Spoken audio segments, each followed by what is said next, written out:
Good morning and welcome to Greco News, where we cover your top stories. First, let's take a look at the economy with Kendra Bushart in Studio B. Kendra? Buy now, pay later is becoming the slogan of our economy. It seems with all the new payment options, it's becoming more convenient for today's middle class. Do you want to buy something but don't have the money? There are plenty of options for you. Many Americans are now making installment plans, which is an arrangement in which the purchaser pays over an extended period of time without having to put much money down at the time of the purchase. This is a solution to the problem of getting consumers to purchase the mass amount of goods produced each year. Another option is buying on credit, which is an arrangement where the buyer pays later for a purchase through an installment plan with interest charges. A huge part of our economy today is the growing stock market. Many citizens are also participating in stock market speculation and buying on margin. Stock market speculation is a risky business in an effort to make a quick profit. Thank you, Kendra. We will be back after a notice from our sponsors. Has this ever happened to you?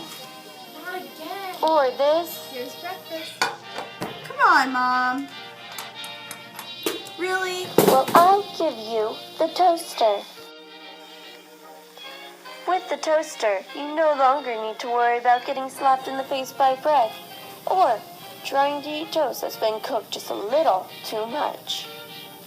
Because with the toaster, you simply just pop in the bread, push down the button, and wait. When the bread is ready and it's nice crispy toast, it pops up on its own. Oh look, it just popped up.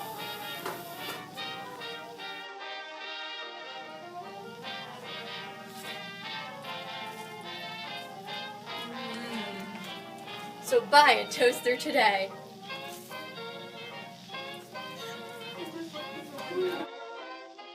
We're back here at Greco News. Now for the news stories, where we will go to Erin O'Donnell live from Wyoming for an update on the Teapot Dome scandal. News just in. A big scandal has just been uncovered. Secretary of the Interior Albert B. Fall has been charged with the leasing of public land, which is rich with oil and had been set aside for the use of the U.S. Navy, located in Teapot Dome, Wyoming, to two oil companies. Secretary Fall had the oil reserves transferred to the Interior Department from the Navy. He then leased the land to the oil companies. He stated that these contracts were in the best interests for the United States government. However, reliable sources have told us that Mr. Fall has received $400,000 in cash, bonds, and loans from the oil companies. Secretary Fall is a former senator from New Mexico. If he is convicted, he will be the first convicted of a felony while holding office. Our news team will keep following his story and report updates as we learn more information. Thank you for the update, Erin. We will try to continue to bring you more information as the story unfolds. Now let's check in on Olivia Champagne in Studio C while she brings you the most recent news from the Red Scare and the Sacco and Vanzetti trials.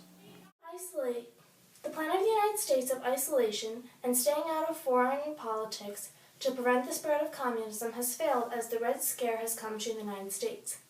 The fear of this economic and political system, based on a one-party government and state ownership of property, began in 1919 when the Czarist regime was overthrown by Russian revolutionaries and a communist state was developed by Vladimir Lenin and the Bolsheviks were majority.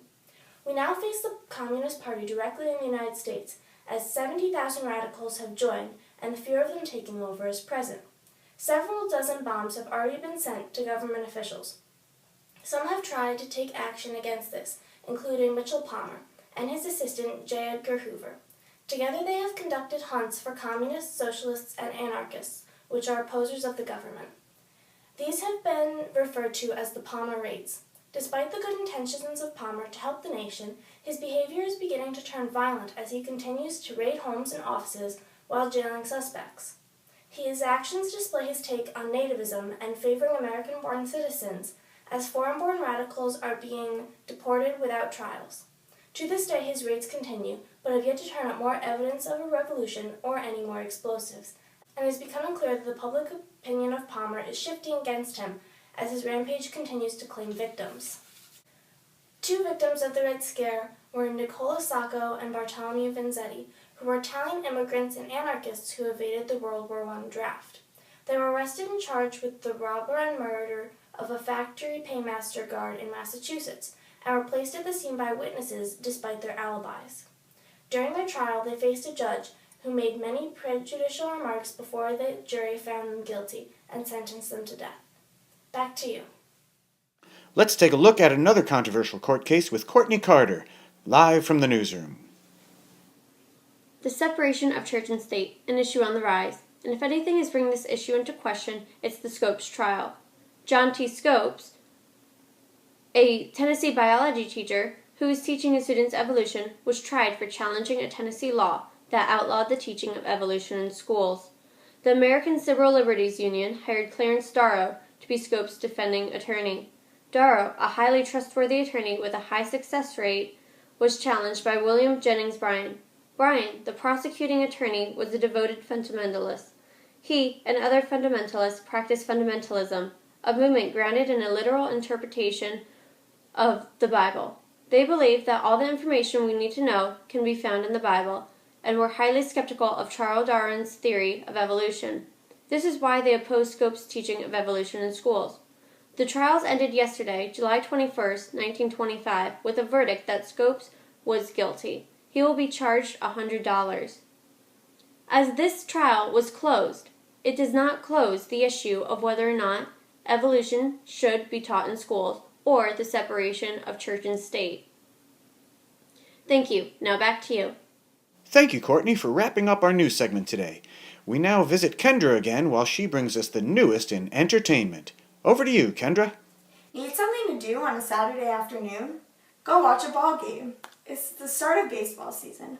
One player to look out for this season is Babe Ruth, considering he ended last year with 54 home runs and hit 14.6% of the American League's 369 home runs.